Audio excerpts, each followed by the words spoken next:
back. What's going on, dudes? Our monthly Chit Chat series is back. We just hit record. We have no idea how this is going to go. I'm always a little scared. Usually, every time Antonio is I kind of like it in a podcast. I kind of like it. I will say because we used to kind of set boundaries, Yeah, obviously, I before we hit the actually like record it, button, though. and now we don't. So like that's what's kind of like scary, you know. But I mean, we're just let's gonna be go real. with it. The scary thing is the other guy on the screen here. Like That's what he's saying. He's saying it's That's my what fault. I said. It's okay. I said like it it's is always absolutely scary. your fault, Tony. It's okay. It's okay. I'll just mute myself and just let you guys have a great conversation. Dude, Nah, I mean, you'll come in. actually, I was just thinking about you a lot, dude, because I feel like you're kind of like the Latino version of Ted Lasso. Have you guys seen that show yet? I haven't, but I need to watch it, especially after that laugh. Oh, Dezi. dude, you So absolutely are. I'm You've Ted seen it, Lasso. right? Okay. He would You've wear seen it, that right? shirt that you have on right now. If you guys are He just- listening on Apple he Podcasts, just- you now have to he tune in just- on YouTube to see the shirt. No, he's just like the like, you know, with all the dad jokes and stuff like that. And, you know, I think there was like a part of it that somebody says like, oh yeah, we had to meet with like the owners of like this club, and they call them the Milk Sisters. It's like, oh, what percentage ownership do they have? 2%. Oh, I'm gonna call them 2% milk. I'm gonna 2% and 2% milks. And I was like, this is exactly something that Tony would probably say. Oh, Dude, man, dad jokes on deck, man. that Got to. Joseon Deck, dude. No, actually, but it's a really, like, you know, you've seen it, right? That's like, you know, it's a really good show, and again, not to kind of spoil anything, but it just really has a lot of really good messages, you know, throughout. From the coaching standpoint, on really developing people and how to make them better and all those different things like that. So yeah, definitely for people listening in, if you haven't watched it, it's on Apple Plus TV. Really, really good show. Really well put together. It's layered too, man. And you're right. There's so much that it dives into, and it just won a bunch of awards too. So yeah, if you have not watched it, watch it. I heard It's it got a freaking bunch awesome. of awards. I definitely want to watch it. I heard good things. Being that you both have worked in sports, would you say it's more of like, if you've worked in sports, like it's funny, or No. even if so it's nothing like really working. Not at all. Yeah, No, bro. Callie loves it. Because She hates sports. imagine a football coach, like an American football coach, going into coach soccer, right? So it's like it makes no sense. So like there's absolutely nothing in regards to the sport itself. It's more about, like, you know, being kind and you know, there's a lot of really interesting moments when he kind of talks about, like, you know, people that are judgmental, people that underestimate other people, and then he just says, you know, I just do my thing and just kind of, like, you know, smile at life and just, you know, try to be as like positive and you know, good as I can be. And it's a really, really good message, honestly. I just finished first season yesterday, so it was really good. Well, I wonder if they did a show based on sports, like kind of like The Office, but for sports, because like, for example, on HBO, they have Hard Knocks for football. And one thing I think they definitely need to highlight on that is, like, well, obviously us, like dietitians and the support staff, because they show the coaches, they show the players, but what about all the staff that goes into making a team? Right. And I think it'd be, this is just me spitballing, like a funny show, like an Office spin on that, like the dietitian, the athletic trainer, the strength coach, just from like our performance side, right? Even a mental performance coach, like what they go through. And then the support staff of like a clubhouse manager, all these things that go on in the background that most people don't even know exists. Well, even makes me think, like, you know, just thinking like that just kind of brought to mind like a reality show, right? So imagine, like, I don't know if you guys ever kind of come across this with like clients and all that, but like part of us, a lot of times we could be and watching every single move that all of our clients kind of make throughout the day, because we get a lot of times like people that come to us and they said, hey, I'm doing all the right things and nothing is happening. But then, like, you know, you're doing all the right things by whose standard, or like, you know, what does that truly mean, right? And we'll never know, because like we all have different, I guess, like the thing is, like, you know, different interpretations of what the right thing is, you know. Yep. And I think a lot of times, like, you know, doing something like that, imagine like kind of like and I think actually there is a show about it's actually it's like not a dietitian, but it was like either a nutrition coach, but then one of them actually was a dietitian. I don't remember exactly what it was, but they were they were working with somebody and they were doing specific different kinds of diets. I don't know what channel this was on. I never actually watched it, but then they were all doing like somebody was doing paleo and then they were working with a nutrition specialist on that. Somebody else was a dietitian, like doing like the balance, and they were basically kind of competing to see what was actually, obviously it was not the greatest, way to do it. It just, it was just basically a TV show. I don't know what was the name of it. I know you're talking about, because it was like the best diet in America, something like that, right? Yes. And the woman from Dawn Chicago. Blattner. Oh, she was the so Cubs. Okay, so she was the dietitian that was part of the show, because there was obviously the other kinds of people doing this and different things. Hers right? was the 80-20 rule, right? Mm-hmm. And she even had like someone, I remember very vividly. Yeah, she won. Yeah. Well, that's actually good. She had the client like draw out a picture of the client of herself and then write all the things she'd say about her body. And then she's like, would you say this to a friend of yours? And she's like, no. And she's like, so why would you say it to yourself? And it was like such a powerful moment versus like all these other coaches. I remember one's like, you just need to do more house chores and you'll burn calories doing house chores. And I'm like, what the front door? Like, what are you talking about? Like, there's so much more to nutrition than just like burning calories. And I think you guys just did a one on Tony's about calories in, calories out, right? Unfortunately, I had to miss that, but there's so much more to that and what's part of the team. And just going back to your point on this of like doing all the right things. I remember working in pro ball. This player was like, I'm doing all the right things. I don't know why they're not moving me up the ranks. And the head athletic trainer was like, all right, so when you came in, you weren't doing anything. So now you're doing athletic, like he was going to athletic trainers, he was going to strength and conditioning. He's like, you know what you haven't focused on? Nutrition. So sometimes we feel like we're doing all the right things, but sometimes you need that person to call you out on what that thing is that you're missing. And then so many people are scared to do it, don't want to do it because they don't want to face the realities of it, or don't know how to reach out to that person, or they're scared. I even had someone on Instagram tell me like, oh, I'm sorry for bothering you. And I was like, you're not a bother. The more people that reach out to people like us, the better for the world, the better for them. So reach out to each one of us on Instagram, Facebook, whatever that is, right? Like Andres and Dezi have great communities on Facebook where they go live all the time and give really good metrics, especially about nutrition and high performance. And I'm sure you guys don't do that just to show face. You guys do that because you want to interact and give people information, right? So sometimes being called out on these things is what you need.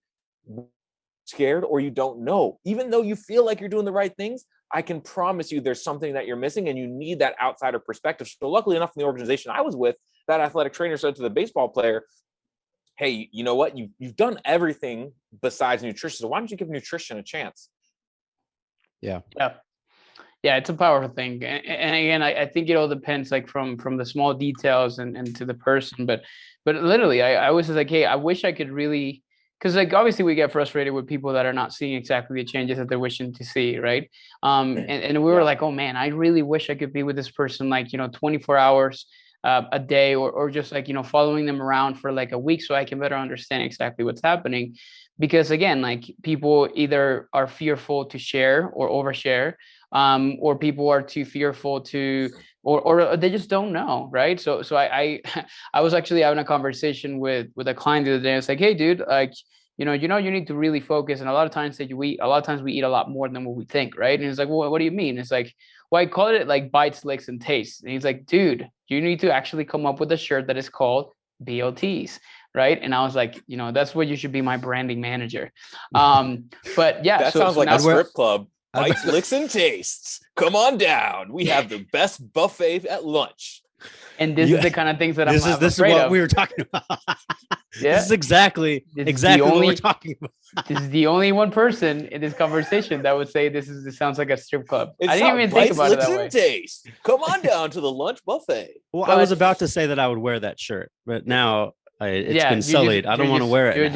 You're just completely ruined it. Yeah. You're welcome. And then like you'll put like a big thong in it, like like something like that. Yeah, it makes sense. It's the all-inclusive strip club. But male, female, you choose where you want to go. God bites, damn it! Shut up right now. Moving on. So, but the point is that now with all my clients, it's like, hey, have you been focusing on, or have you been paying attention to your BLTs, right? And now they know. But I honestly feel part of me wants to kind of change this conversation because Antonio's not going to take it seriously for the rest of I will take it seriously. I actually have a good transition. So I'm just going to go for it. Why stay there? Because being a new dad, like there's a lot of foods that Amaya doesn't eat. And I'm like, oh, I'll just finish it. Right. And one thing working with other parents that I've worked with, it's like, oh, I don't know where these calories are coming from. Or why am I, what am I eating? It's like, well, do you finish your kid's plate? Because maybe they don't finish those chicken nuggets. So you eat 1 to 2, and then that mac and cheese, and then you finish their snack and all these other bites, dips, and tastes. That's one thing, but I even kind of like say also like it depends on what it is, right? Because like that can come from, because I made a list the other day with like with this group call that I was having with some of our clients, and I was like, okay, like imagine for example that you have peanut butter every day, right? Because that's the thing. But obviously your dietitian told you it's okay to have peanut butter in moderation and maintain obviously a good kind of balance. Now you've been always been adding 1 tablespoon of peanut butter to 1 tablespoon of peanut butter to your bread or like your toast, whatever may be the case. Now that 1 tablespoon of peanut butter, you'll never know, depending on who you are, what that true tablespoon of peanut butter is. And I always kind of give the example that I did this like TikTok video the other day, a while ago, where I literally kind of say, this is what a lot of people think when you look at this is what it may sound for a lot of people, a tablespoon of peanut butter. And I waited and I basically show like, actually this 1 quote unquote tablespoon of peanut butter is 2. Right. So it's not necessarily 1. So what is the difference between that term? Like, calorie wise, we're talking about 100-calorie difference. Now, that may not seem like a lot in one setting, but let's just pretend for a minute that you do that every single day.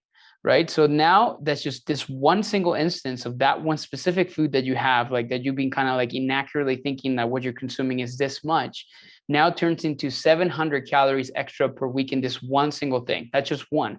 Same things may apply, for example, with their servings or portions of like a dressing, right? Oh, that's about a couple of tablespoons of like the dressing, because maybe you're looking at a value, maybe you don't even track your macros or anything like that, but maybe you're just essentially going based on what the label says. Like, okay, I need to be kind of aware of this. Again, same difference, 100 calories. So then let's say the peanut butter in the morning, the dressing in the afternoon, now altogether, you're just now consuming 1,400 calories or something.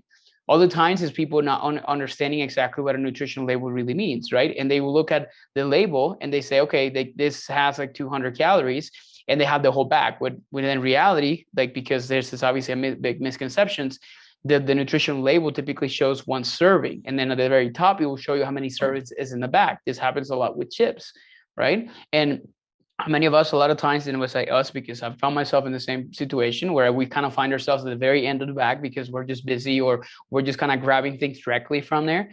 So now out of the sudden that like there's 5 servings in a bag, so those 200 calories became 5. So, and they say you did that a couple times a week. So now we go from like consuming like what we thought was like X amount of calories every single day to now obviously kind of pushing closer to 3,000 calories extra every single week that we're doing. And then obviously this is what people kind of blame it on. Oh, it's the carbs, it's this and it's that. It's like, and the reason I talk about this, yeah, freaking carbs, right? But the reason I talk about this so often is because I see it in myself all the time. It's like, oh shit, like I've been noticing a lot of times I just kind of go and like I taste something that GV's making, or I do these different things like that. And granted, like for some people that are starting off from like, terrible habits, nothing, eating out all the time, those things maybe not matter a ton, right? But then for people, as they kind of progress and they start to kind of like see that and they achieve that kind of level of frustration because something is not happening, it's a lot of times related to that, right? And this is obviously this like whole schools of thought between the people that would say like, hey, it is a lot about like the basics of it actually kind of relies on the calorie stuff, right? But then the other people, it's like, no, it's basically the carbs because you're raising your blood sugar. Well, the reality is like a lot of times people are not talking about like, hey, yeah, you may be eating a lot more than what you think, and that's usually kind of like a bigger problem, So that's kind of like the bigger kind of issue that I tend to see in many people when it comes down to it. So that's why I typically talk about like, I wish I could see people and following them around. So it's like, hey, see, like this is obviously why a lot of times it's not necessarily as a yelling at you. It's more of like creating awareness. Well, Andres, you mentioned something that I thought was really imperative for us to talk about. I mentioned this a couple of weeks ago in the pod, and it kind of just came off the top of the dome, and it's actually a mantra that I've been using with a lot of my clients right now. And you just mentioned it, is like this concept of frustration. What I had said originally in the pod is like, hey, choose frustration over quitting. Because to someone who gets to a point where they're like, oh my God, I've been using 2 to 3 tablespoons versus the 1, and I've been logging the 1, like in your case, helping them to work through some of their own stuff and to work through some of the frustration, because I don't know about you guys. Frustration isn't necessarily a good feeling. It's frustrating. There's like no other way to put it. And in most cases, what most people do around that time is they end up quitting, or they end up just getting to a point where they just go straight into shame. And I think there's so much about what frustration can teach you, because it might be teaching you, oh, having another set of eyes on my behavior is actually really helpful. Oh, having someone to kind of talk about why I don't like feeling frustrated. Oh, having a community around me to help me keep me accountable when I am frustrated. There's just so much that goes into that. So I'm so glad that you mentioned that, because it's become on accident something that I've been like literally working with all of my clients the last like 3 weeks, of helping them to understand that the frustration is actually providing you information about how you operate with imperfection. Yeah. I absolutely agree with that. I think that's when we learn the most, in those moments of frustration, and we learn the most about our clients, and the clients learn the most about themselves. Yeah. Because when things are going well and they're easy, yeah, things are good, but we kind of miss out as practitioners on like when there is a challenge, right? Yeah. Like we all like those people we work with and it's super easy, you get things done. But the ones that have that frustration, that's not to a point where we're frustrated, but we can help them see what there is, right? I think that makes it so much better for us to have that challenge and help them solve that problem that they've been struggling with for 5, 10, 15, 20 years or plus. Because most of the people that come to us aren't people that have just been wanting to diet for the first time ever in a year. They've been doing this forever, really.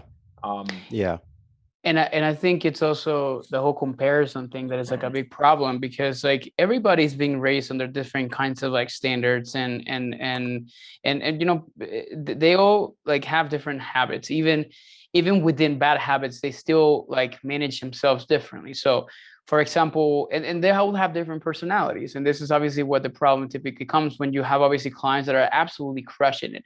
They're very low maintenance, like people that we work with that, I mean, they just do the work and it comes so easy to them, right? It comes so easy and they start to see all these changes and it's like so intuitive for them, and whatever methodology they follow, it's like, wow, like this is so easy for this person, right? And you know, and then we kind of compare it to this other person, right? That it's sort of like very similar kind of like methodology. We're trying to focus on these different things like that, but yet it's so hard for that person. And a lot of times when I compare them, they are like, let's say, for example, full-time moms, they're doing this and that, right? Similar, very similar lifestyles, right? But it's more about like their own personalities, their own kind of values, their own kind of ways of managing different things, their own kind of ways of managing situations throughout the day.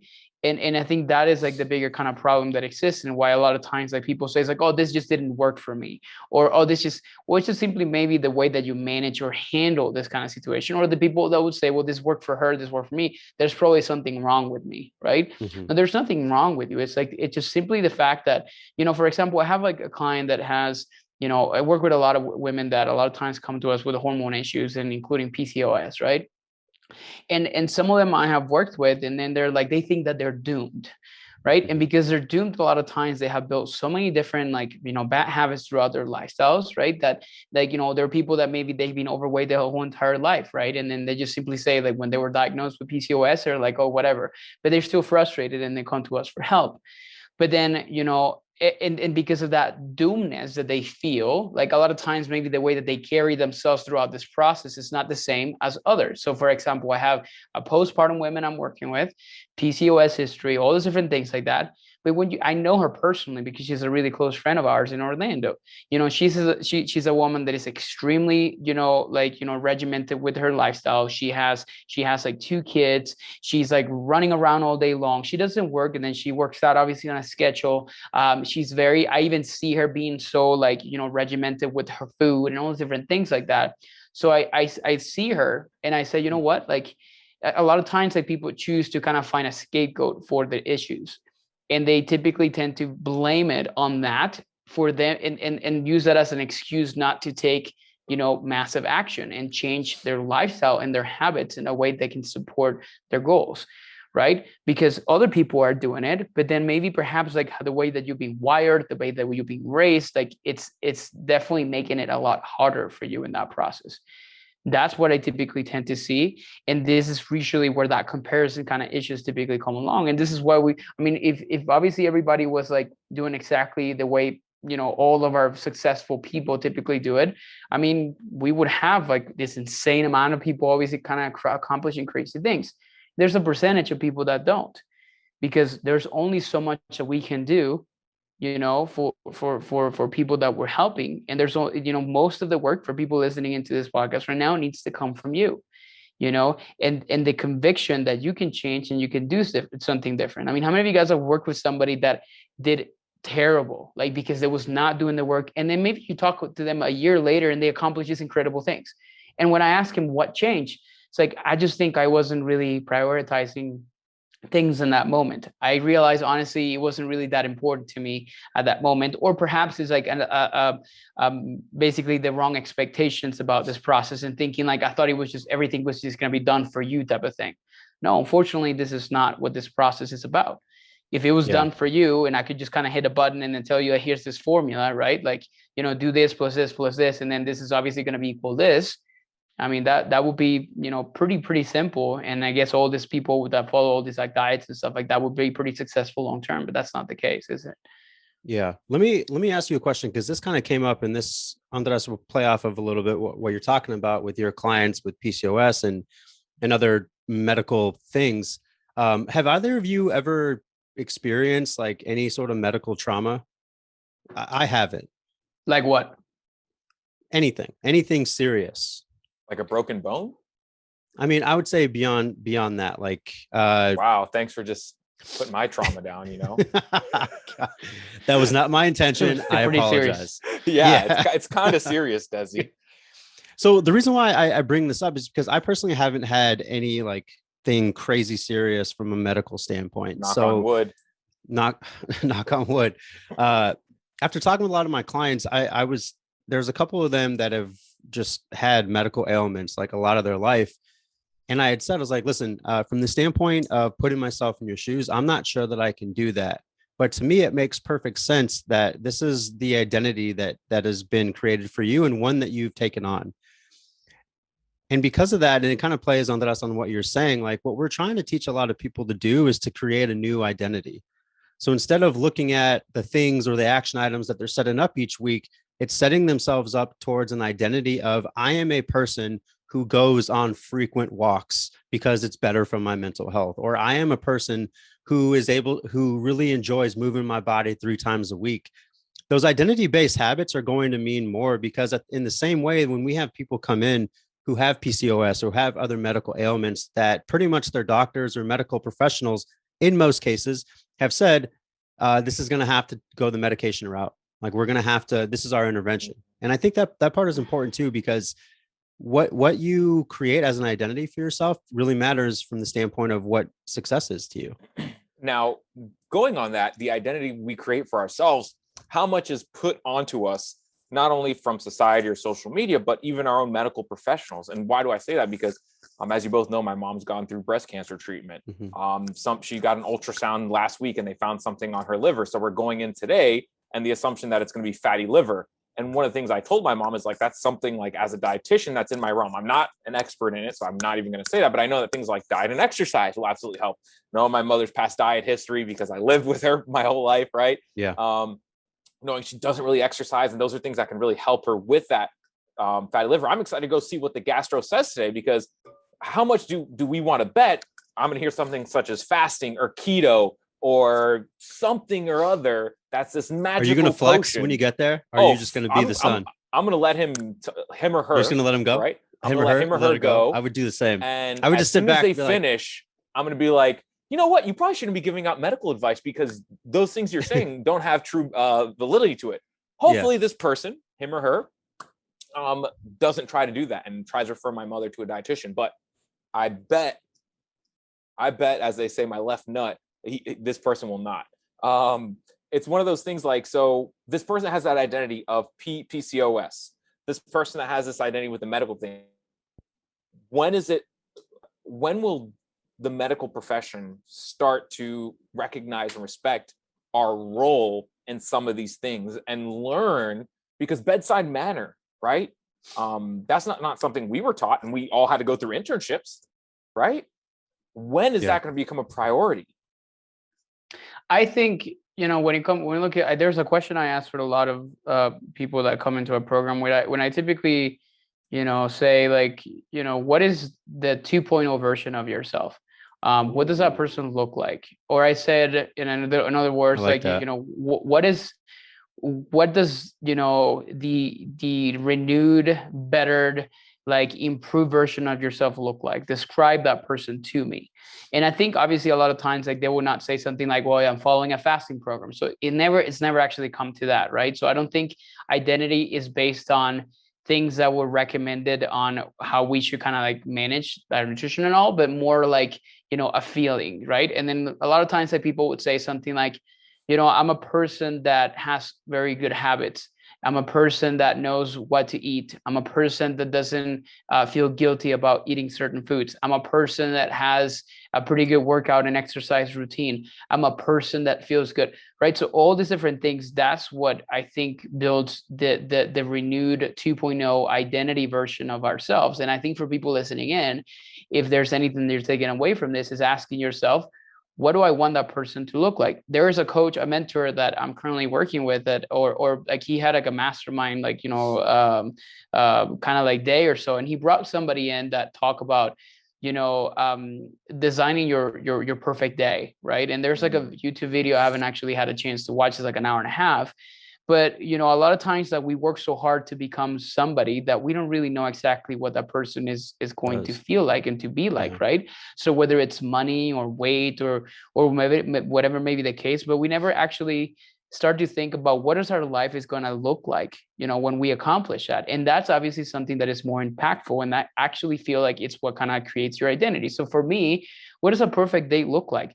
My perfect date looks like, a person that can wake up early, because I'll have to wake up early, that, can wake up and actually be closer to the ocean and, hang out. I even wrote this down, like, hang out with my kids, and with my wife and share breakfast together and coffee, go to the office to manage a team of incredible people that are doing incredible things for ourselves, and managing a group of businesses that are doing great. But at the same time, I can be done at 2 o'clock, come home and do the things that I love to do with my family and my kids. Right, that I can actually just pick up and go somewhere like Mexico City, where I'm kind of sitting out right now, whenever we want to, and I actually feel restrained to be able to do it. That is like the better version of me, and the perfect date that I want to build for myself. And everything I do, it's actually primed to help me become that person in the future. But I need to remind myself of that, because it's very easy to get lost. So for people that struggle with their identity in terms of their physical self, right? Because part of that perfect day looks like, I'm working out and I'm in great shape, and I feel like I'm not losing myself because I have kids or because I don't have time, right? So maybe that is the part that most people typically struggle with, because they don't understand exactly who they want to become yet, or who they want to be like, because they really struggle to see it themselves, like, because they struggle to believe that they can become that person. That's what I think identity means. And I don't necessarily think that it's like kind of determined by what a doctor may say, but it's more about like, who do you really want to be? And a lot of times people are just like so fearful to even say something like this, because they just don't believe it themselves. Like I said, I think that is a bigger kind of issue at hand, that we need to kind of help people rewire themselves to understand a little bit better.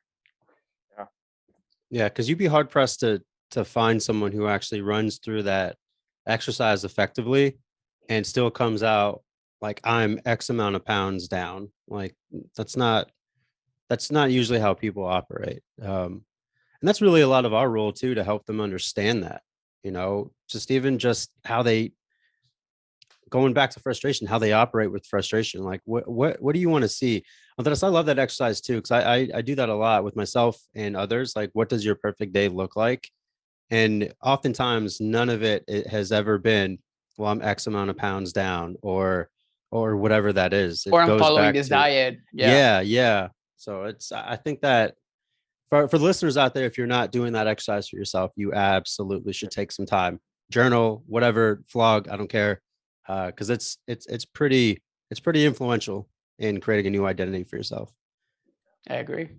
Yeah, so it's a powerful thing. And again, like we don't spend too much. We just focus sometimes on so many little minor things in our life that we just lose ourselves in the process, right? And I think that's like the true meaning of why we want to obviously accomplish a specific goal. Like, this is why we want to lose the weight. It's not because of the number. It's not because of this. It's because of the person that we want to become.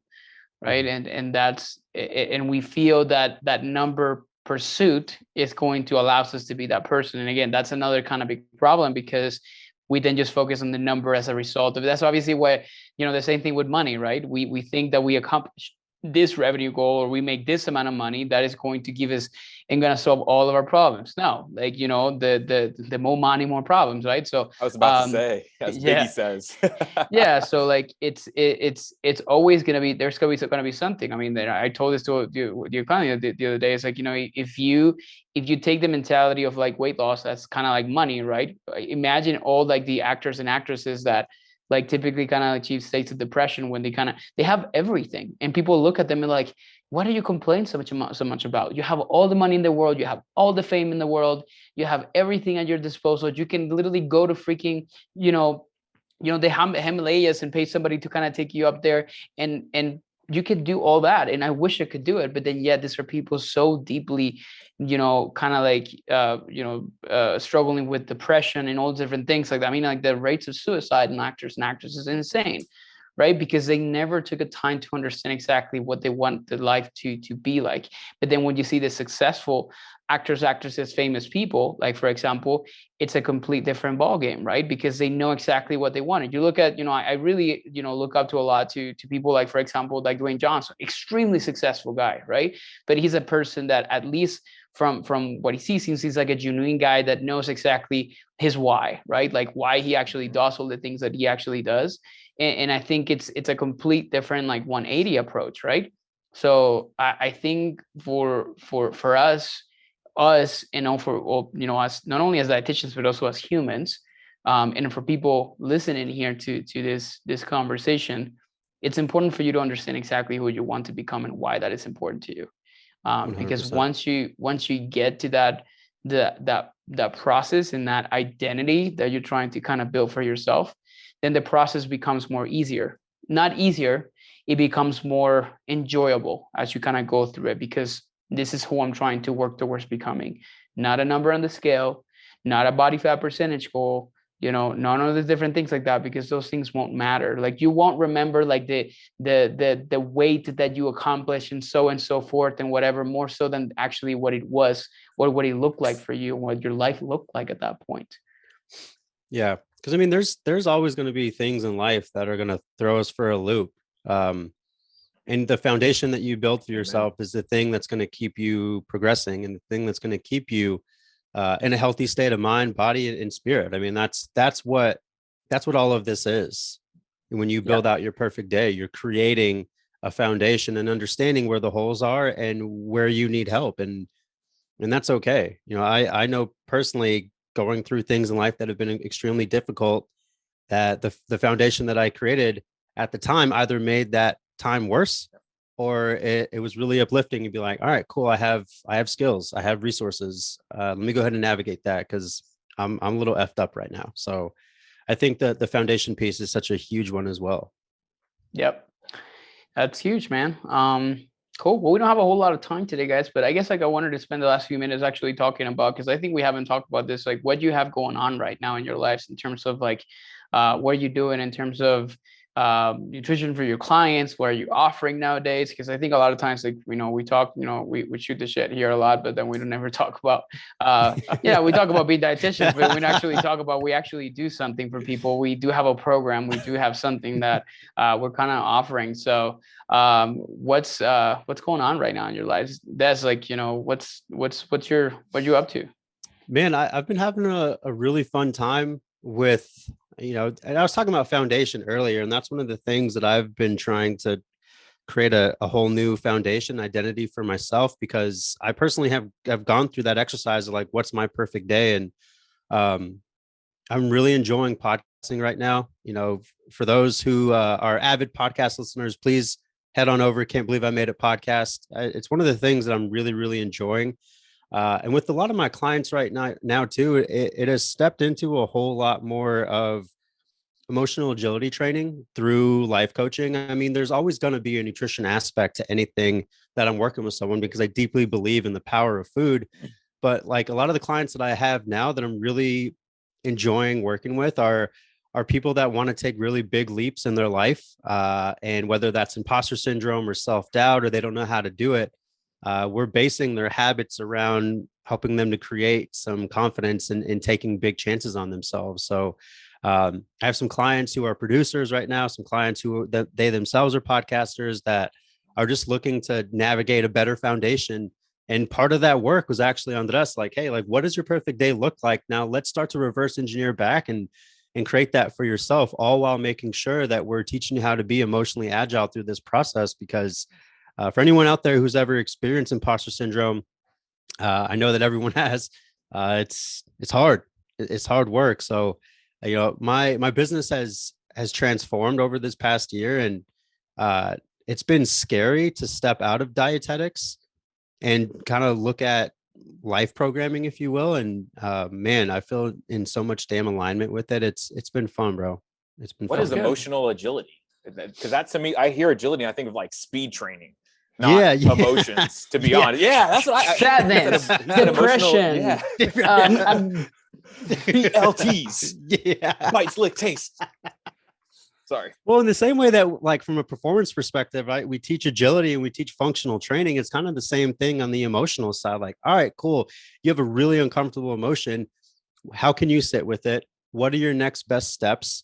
And you're just teaching people how to be more emotionally agile, man. I did not coin this term, by the way. I did not coin it.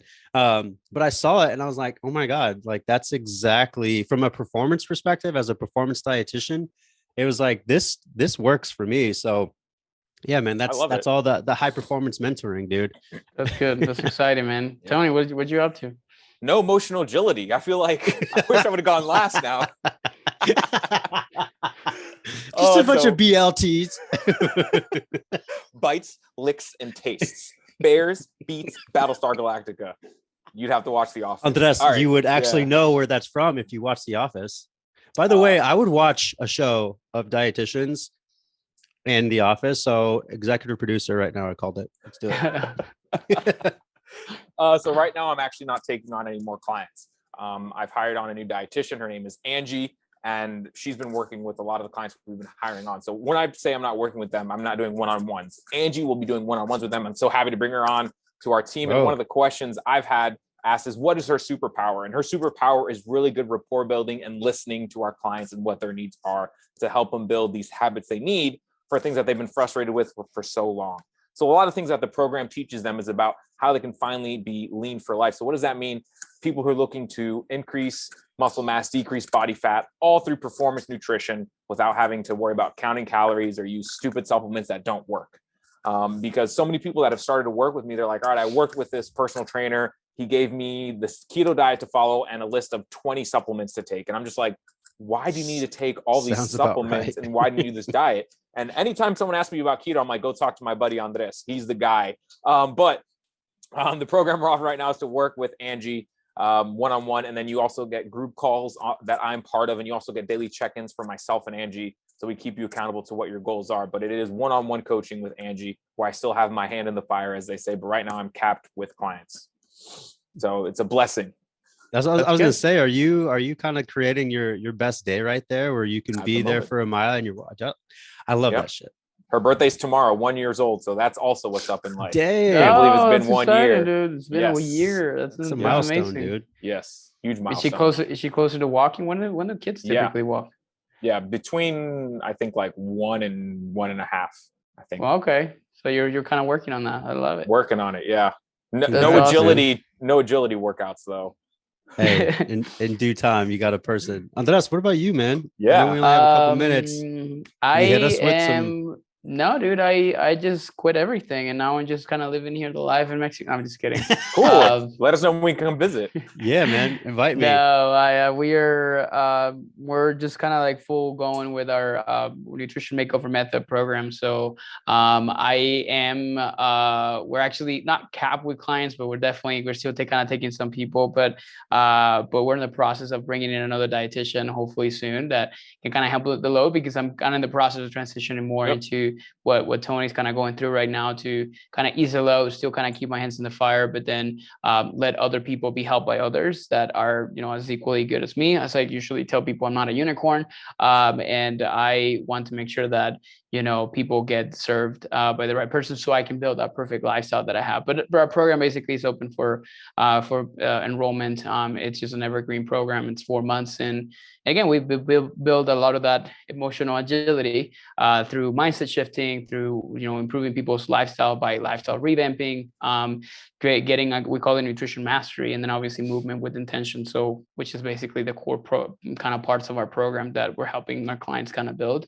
And yeah, that's what's up. And I didn't talk too much about it. I mean, I'm telling you guys, but because we talk about it in all the kinds of other podcast episodes that we've done, so people probably have heard it quite a few times. But anyways, I'm actually going to shout it out to you guys, and then I'm gonna put all the information about your programs and what you got going on right now in the show notes, so people can kind of reach out to you guys and making sure that you can get connected and get into talking. So with that, I think we finished right at the top of the hour. So again, thank you guys for listeners, to actually being avid listeners here, and for being part of our Nutrition Blueprint podcast.